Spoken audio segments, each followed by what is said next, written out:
ओम नमः सिद्धेभ्यः। नमो अरिहन्ताणं, नमो सिद्धाणं, नमो ऐर्याणं, नमो वज्रायाणं, नमो लोये सव्साहुणम्। मंगलमय मंगलकरं वीतराग विज्ञान, नमो ताहि जाते भये हरिहंतादि महान। हरि मंगल करि हूँ महान, ग्रंथ करण को काज, जाति मिले समाज सब, पामे निज पद राम। मिथ्या भाव अभावती, जे प्रगटे निज भाव, ते जयवंत रहो सदा, यही मोक्ष उपाय।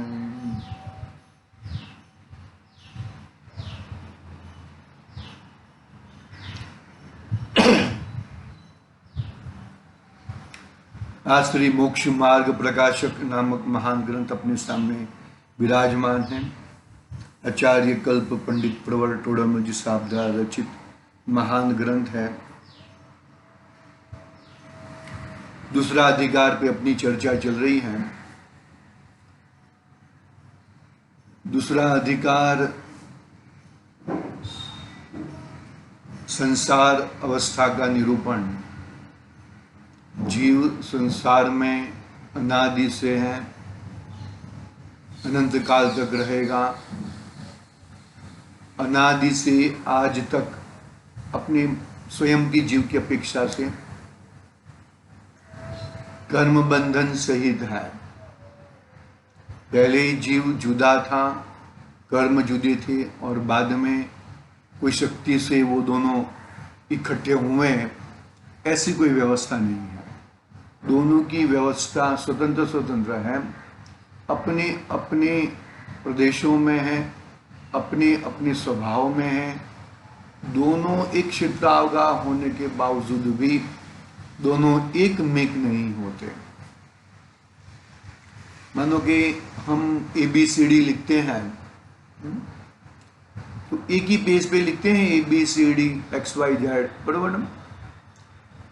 एक क्षेत्र होगा ABCD है, लेकिन वो सब अक्षर मिलके एक नहीं हो जाते, बराबर ना। तो वैसा ही है कि भाई ये सब अपनी अपनी सत्ता में रहते हुए एक जगह पे रह सकते हैं। रोग का निदान किया वैद्य ने, ठीक उसी तरह ज्ञानी पुरुष तीर्थंकर भगवंतों ने तेरा निदान किया। तेरा रोग जनित जो अवस्था है उसका निदान किया। और तुझे यदि रोगों से निवृत्ति लेनी है, रोगों से तुझे छूटना है, तो उसका उपाय बताया, रोग का कारण बताया और रोग का उपाय बताया। अनादि से ही कर्म और जीव एक साथ में ही है, तो जुदे क्यों करने? क्योंकि दोनों की सत्ता जुदी जुदी है, दोनों के स्वभाव जुदे जुदे हैं।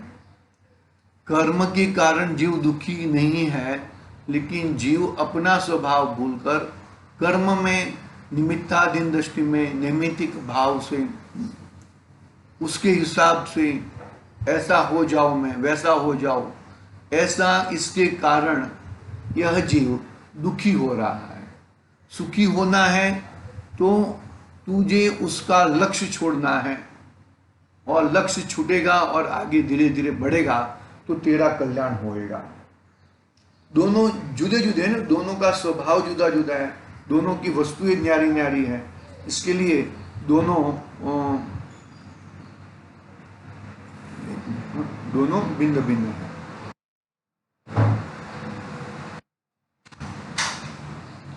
आगे दोनों की भिन्न भिन्नता दिखा दी। और आगे ये भी प्रश्न खड़ा किया कि जीव को आपने अमूर्तिक बताया और कर्म उद्गल यानी कि मूर्तिक बताया, तो मूर्तिक से अमूर्तिक कैसे जुड़ेगा? तो एक क्षेत्र जुड़ेगा यानी कि एक में एक नहीं होता, दोनों जुदे जुदे हैं, दोनों का स्वभाव जुदा जुदा है। एक क्षेत्र होगा रह सकते हैं, ABCD एक पेज पे लिख सकते हैं, ऐसे उसी तरह एक क्षेत्र होगा मूर्तिक और अमूर्तिक द्रव्य एक क्षेत्र होगा रह सकते हैं, इसमें कोई बाधा नहीं है। मान लो कि ये है तो यहाँ पर 8 मान लो 7 कर्म, भाव कर्म भी, भाव कर्म तो जीव का ही है जीव का ही है। इतनी ताकत से क्यों कहते हो? क्योंकि वो जीव में पैदा होते हैं और वो उसे निकालने के लिए तुझे पुरुषार्थ जीव में ही करना है। करना जरा बात को, जीव का ही है यानी कि वो जीव का ही है, यानी कि अभी से तो भगवान में तो नहीं दिख रहा है, फिर जीव का ही है क्यों कहा? जीव का ही है इसके लिए वो जीव में ही पैदा होता है और तुझे उससे छूटने के लिए तुझे तेरे जीव के पुरुषार्थ में, जीव के पुरुषार्थ यानी कि तू ज्ञानानंद स्वभावी है, उसका स्वरूप चिंतन करके ही तू ये कल्याण कर सकता है। करना बात को जरा, उल्टी जगह पे मत चले जाना। शब्द में बोलने में थोड़ा मतलब क्या होता है कि जो हम लोग केमिस्ट्री पढ़ते थे ना, हमारे टीचर थे, प्रोफेसर थे कॉलेज में, तो अभी सब लोग स्टूडेंट ही है, स्टूडेंट को तो बेसिक नॉलेज तो रहता ही है सबको, बेसिक फंडामेंटल। पूरा केमिस्ट्री अच्छा पढ़ाते थे, बहुत अच्छा पढ़ाते थे। एक बार मिस्टेकली कुछ केमिकल इक्वेशन या कुछ तो भी बनाने में या कुछ बोलने में मिस्टेक हो गई, तो सब स्टूडेंट बोलने लगे। तो वो बोले हैं ऐसा कि when I am teaching correct, those time you are not speaking, but when I am teaching some false, so all are shouting. It's good, it's good, ऐसा होना चाहिए। लेकिन वो अपनी भूल को कबूल करके वो है ना भाई, देखो वक्ता भी छद्मस्ती है ना, वो थोड़ा केवल ज्ञानी तो है नहीं फिर भी बेसिक फंडामेंटल में कभी कुछ भूल होती नहीं है, क्योंकि तत्व का विस्तार रूप से ज्ञाता होता है। तत्व का विवेचन जो बैठ गया है ना कि ये तत्व यही है और ये तत्व का लिमिटेशन यही है, ये इससे यही कार्य हो सकता है और कुछ हो सकता नहीं है। शक्कर से मिठास ही मिलेगी और नमक से खारास ही मिलेगी, बराबर ना, वैसी बातें हैं। ठीक है, तो ये थोड़ा डिवीजन का लिया है।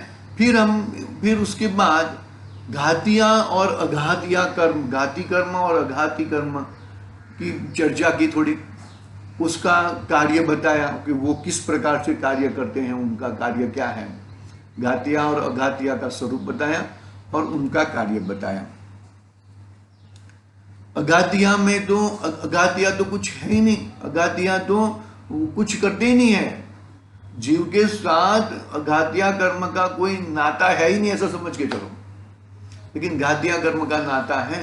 घातिया कर्म जिसमें मोहनीय कर्म का बहुत ही रोल है, मेन रोल मोहनीय कर्म का है, वो बताया।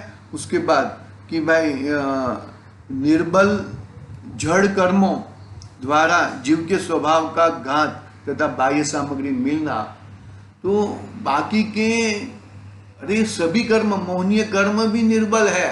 किसके सामने? जीवराज के सामने। मोहराज ढीला हो जाता है जीवराज के सामने, जब जीवराज उसकी ताकत दिखाता है तब। लेकिन फिर भी 8 कर्मों में से प्रबल कर्म कहा जाए तो वो मोहनीय कर्म है। यदि मोहनीय कर्म नहीं है तो बाकी के कर्म ऐसे समझो ना कि थोड़ा समय के लिए है, मरे मरे।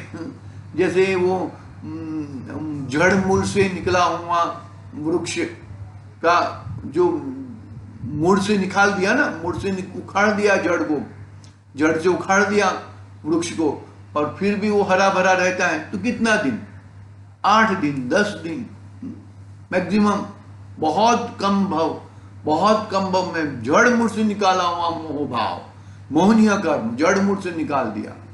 यानी कि मैंने मेरी वस्तु को एकदम जबरदस्त पहचान ली और उसमें ही रमने का निर्णय कर लिया, तो वही चीज मेरी है और उसमें ही रहूंगा मैं, निर्णय बस। तो मोहनीय कर्म तो खड़ा ही नहीं रहेगा। पकड़ में आ रही है कि नहीं आ रही है बात? बहुत मजबूत बात है और इस बात को हमें ग्रहण करना चाहिए। देखो, हाँ,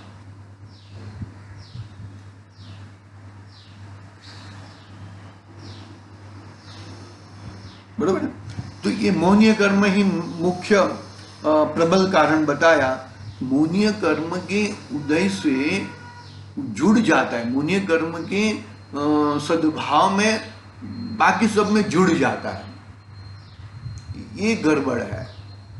अरे साता असाता वेदनीय कुछ नहीं करते, लेकिन जब मोहनीय का जादू चल रहा है, उसका कर्म का, मोहनीय कर्म का जादू चलता है, तो साता असाता में इष्ट अनिष्ट वेदनीय अनिष्ट, ये अच्छा है बुरा है, ये सब चलते रहता है। ठीक है, यहां तक अपनी चर्चा हुई थी। फिर उसके बाद और एक तो चैप्टर वो भी हमने विचार किया था कि नवीन बंध कैसे होता है। तो उसमें भी नवीन बंध का विचार वही किया कि मोहनीय कर्म के कारण से ही नवीन बंध होते हैं, और कोई मोहनीय कर्म के कारण नहीं। मोहनीय कर्म के कारण, कर्म से जीव जुड़ जाता है, जुड़ा हुआ जीव और मोहनीय कर्म कहाँ पे जुड़ा हुआ है? यदि स्वभाव में जुड़ा हुआ है तो मोहनीय कर्म कुछ नहीं करेगा, वो तो बोलेगा कि मेरा यहाँ पे चलने वाला नहीं है। लेकिन जब क्या कहा, जब किसको कहा कि जब यह जीव मोह भाव के कारण, मोहनीय कर्म के कारण ये जुड़ जाता है, तभी गड़बड़ हो जाती है। ऐसा समझ। फिर आगे का टॉपिक हम लेते हैं। वो टॉपिक बहुत सुंदर है कि ये जो बंधन हो रहा है उसमें क्या है, हा? जो 4 प्रकार के बंध है, प्रकृति बंध, प्रदेश बंध, स्थिति बंध और अनुभाग बंध। ये जो 4 प्रकार के बंधन की स्थिति है, तो किसके किसके कारण कौन से बंध होते हैं। तो यहां पर योग के द्वारा क्या है, योग और उसके होने वाले, योग से मतलब योग यानी कि आत्मा का कंपन, समझ लो। आत्मा का कंपन से प्रकृति बंध और प्रदेश बंध होते हैं। जो समझो ना, वो बंध निहित उच्च काम के, मतलब वो कुछ तुम्हें फल देते नहीं है, कुछ तुम्हारा कुछ बिगाड़ते नहीं है। प्रकृति बंध और प्रदेश बंध। प्रदेश से क्या मतलब है, मैं यहां पर वसई में रहूं या हिम्मतनगर रहूं या अहमदाबाद रहूं या और किधर रहूं, प्रदेश हो गया। प्रकृति बंध कहाँ पे बंद, मतलब किस टाइप का उदय में आएगा, किस टाइप का बंद होएगा वो। तो वो योग के माध्यम से बंद निहित, कोई मतलब बिगड़ का, मतलब जिसका बंद का कोई वैल्यू नहीं है, ऐसा बंद होता है। पढ़ता हूं मैं यहां से। तो पहले तो योग किसे कहते हैं, उसका बहुत अच्छी तरह सुंदरता से उसकी परिभाषा बताई है। योग का मतलब क्या, मन योग, वचन योग, क्या योग, बरोबर ना। तो उसमें देखो पढ़ता हूं मैं ना, तथा इतना जानना कि नाम कर्म के उदय से शरीर, वचन और मन उत्पन्न होते हैं। शरीर यानी कि काय योग, वचन यानी कि वचन योग और मन योग। नाम कर्म के उदय से शरीर, वचन और मन उत्पन्न होते हैं। उनकी चेष्टा के निमित्त से आत्मा के प्रदेशों का चंचलपना होता है। क्या होता है? आत्मा के प्रदेशों का चंचलपना होता है। उससे आत्मा को पुद्गल वर्गणा से एक बंधन होने की शक्ति होती है। उससे आत्मा को पुद्गल वर्गणा से एक बंधन होने की शक्ति होती है। उसका नाम योग है। अभी मेरे बाजू में आगे कोई बैठ गया, मुझे कुछ करता नहीं है, कुछ नहीं करते, मेरे को क्या प्रॉब्लम है? भले बैठे, मुझे उससे कोई मतलब नहीं है, लेकिन मैं उसके साथ कषाय भाव करूंगा, तब वो स्थिति बंद और अनुभाग बंद लगते हैं। आप ये पढ़ोगे ना तो ऐसा लगेगा कि ये तो बंद, ऐसा कुछ चीज नहीं है, मैं यूं भगा सकता हूं। यूं भगा सकता हूं यानी कि यू का मतलब क्या? जीवराज, जीव, आत्मा, मेरे आत्मा के बल से, मेरे जीव के बल से, मेरी शक्तियों के बल से मैं ये कार्य कर सकता हूं।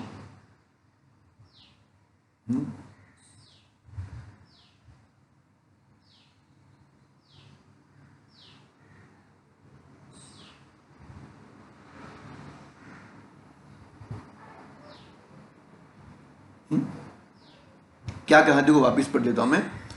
शरीर, वचन और मन उत्पन्न होते हैं नाम कर्म के उदय से। उनकी चेष्टा के निमित्त से आत्मा के प्रदेशों में चंचलपना होता है। उससे आत्मा को पुद्गल वर्गणा से एक बंधन होने की शक्ति होती है। उसका नाम योग है। बराबर? उसके निमित्त से प्रति समय कर्म रूप होने योग्य अनंत परमाणुओं का ग्रहण होता है। देखो क्या हुआ? इसके निमित्त से प्रति समय कर्म रूप होने योग्य अनंत परमाणुओं का ग्रहण होता है।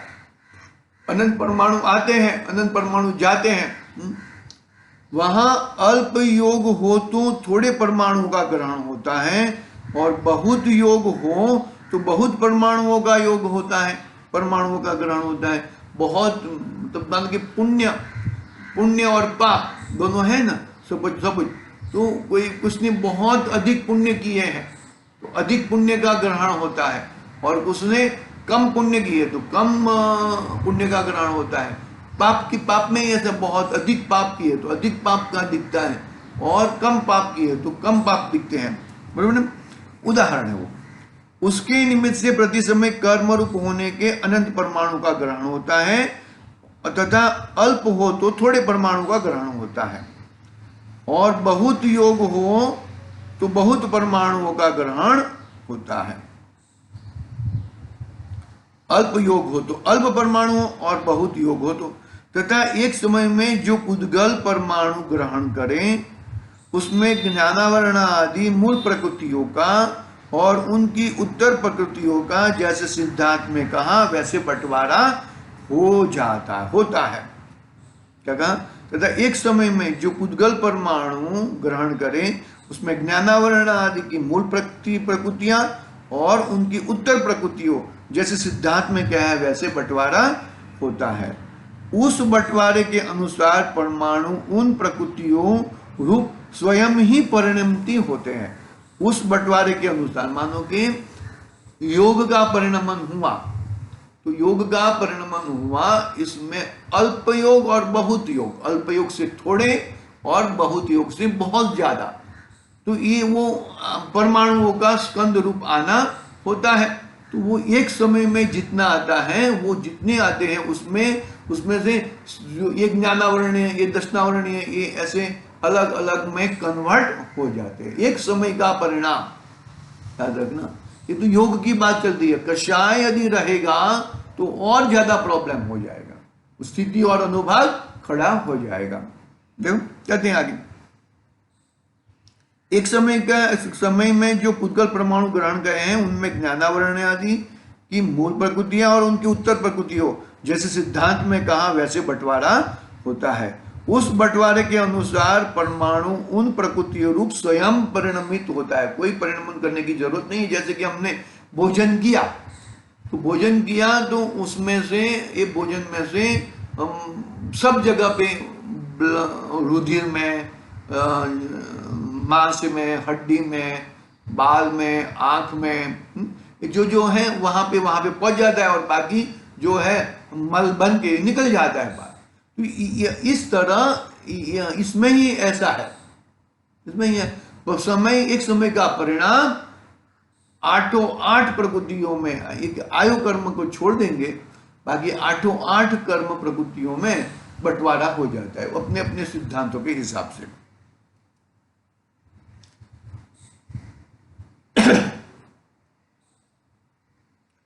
विशेष इतना है कि योग 2 प्रकार का है, शुभ योग और अशुभ योग। वहां धर्म के अंगों में मन वचन काया की प्रवृत्ति होने पर तो शुभ योग होता है, और अधर्म के अंगों में उनकी प्रवृत्ति होने पर अशुभ योग होता है। शुभ योग यानी कि धर्म के कार्यों में, यानी कि देव शास्त्र गुरु में, अपने आत्मा स्वरूप में संबंध में विचारना, सात तत्व संबंध में विचारना, मैं कौन हूं, मेरा स्वरूप क्या है, विकल्प को माध्यम से, और फिर बाकी ये सब छोड़ के बाकी जो भी है वो सब अशुभ योग है। क्या है अशुभ योग? घर में रहना, खाना पीना, स्नान करना, घूमने जाना, जो भी है सब अशुभ योग में आ जाएगा। सम्यक तो प्राप्त किए बिना घातियां कर्मों की तो सर्व प्रकृतियां निरंतर बंधती होती ही रहती है। सम्यक तो प्राप्त नहीं हुआ है, सम्यक दर्शन प्राप्त नहीं हुआ है, उसके सम्यक के बिना तो घातिया कर्म तो तुम कुछ भी कर रहे हो तो उसकी प्रकृतियों का तो बंधन होते ही रहता है। क्या बात करते हो? हाँ, तुम शुभ में रहो कि अशुभ में रहो, यदि तुम्हें मिथ्यात्व सहित हो तो वो तुम्हारा कर्म की प्रकृतियां बंधन होती ही रहती हैं। किसी समय किसी भी प्रकृति का बंध हुए बिना नहीं रहता, किसी समय किसी भी प्रकृति का बंध हुए बिना नहीं रहता। इतना विशेष है कि मोहनीय के हास्य शोक युगल में, रति अरति युगल में, तीनों वेदों में एक काल में एक एक प्रकृति का बंध होता है। इतना विशेष है कि मोहनीय के हास्य शोक युगल में, रति अरति युगल में, तीनों वेदों में, बराबर ना, हास्य, रति अरति, शोक, भय, जुगुप्सा, बराबर, और स्त्रीवेद, पुरुषवेद, नपुंसक वेद, नौ कषाय, बराबर। तो मोहनीय के उदय से, मोहनीय के उदय है तो हास्य और शोक युगल में, रति और अरति युगल में, तीनों वेदों में, स्त्री वेद, पुरुष वेद, नपुंसक वेद, एक काल में एक एक प्रकृति का बंध होता है मोहनीय के उदय में। मोहनीय के उदय में ही सब कुछ होता है गड़बड़। फिर भी ये जब कषाय भाव नहीं रहा, यानी कि मोहनीय भाव नहीं रहा, तब मोहनीय यानी कि मोहनीय कर्म, यानी कि दर्शन मोहनीय नहीं रहा, चारित्र मोहनीय का उदय है अभी। तब ये मन वचन काय की योग के निमित्त से प्रकृति और प्रदेश बंधते हैं, और वो ज्ञानावरण आदि में अपने अपने अपने हिसाब से बंटवारे हो जाते हैं। इतनी बात हुई अपनी, बराबर है। और तथा अघातिया कर्मों की प्रकृतियों में शुभ योग होने पर सातावेदनीय आदि पुण्य प्रकृतियों का बंध होता है। अशुभ योग होने पर असाता वेदनीय आदि पाप प्रकृतियों का बंध होता है। मिश्र योग होने पर कितनी ही पुण्य प्रकृतियों और कितनी ही पाप प्रकृतियों का बंध होता है। सरल सिद्धांत है। शुभ रहा तो शुभ प्रकृतियों का, पुण्य का बंध होएगा, और अशुभ रहा तो पाप प्रकृतियों का बंध रहा। मिश्र परिणाम रहा तो कितने पुण्य में कन्वर्ट होंगे, कितने पाप में कन्वर्ट होंगे। ये सिद्धांत है। इस प्रकार योग के निमित्त से कर्मों का आगमन होता है, इसलिए योग है वह आश्रव है। योग है वह आश्रव है, कर्म का आना है। उसके द्वारा ग्रहण हुए परमाणुओं का नाम प्रदेश है, उनका बंध हुआ और उनमें मूल उत्तर प्रकृतियों का विभाग हुआ। इसलिए योगों द्वारा प्रदेश बंध और प्रकृति बंध होना जानना। इतनी बात हुई है। अपना क्या बात लिया हमने, कौन सा टॉपिक लिया कि भाई योग के माध्यम से होने वाले बंध की अवस्था क्या है, व्यवस्था क्या है। अभी कषाय की बात आएगी, वही मेन है, वही कषाय यानी कि मिथ्यात्व सहित वाला कषाय वही मेन है, वही इस संसार में रखड़ाता है मेन। देखेंगे हम सिद्ध भगवान को तो ये नहीं है, प्रकृति और उनका तो योग निरोध हो गया ना, समझ में आया कि नहीं आया? उनका तो योग निरोध हो गया। तो ये योग का बंधन अरिहंत परमात्मा को भी है, योग है ना उनको, शरीर है, मन है, मन में शुभ मन है, अशुभ मन नहीं है, लेकिन उनकी प्रवृत्तियों में कषाय नहीं है, कषाय हट चुकी है, इसके लिए कोई प्रॉब्लम नहीं है। प्रकृति और प्रदेश बंध तो बड़ी हुई सुंदरी के समान है। देखेंगे हम उसकी बात, थोड़ा कषाय वाली बात करके फिर दोनों का हम समन्वय करेंगे, तो किस तरह से बातें होती हैं वो देखेंगे। आज के लिए ओम नमः सिद्धि। निज निधि निज में बताई।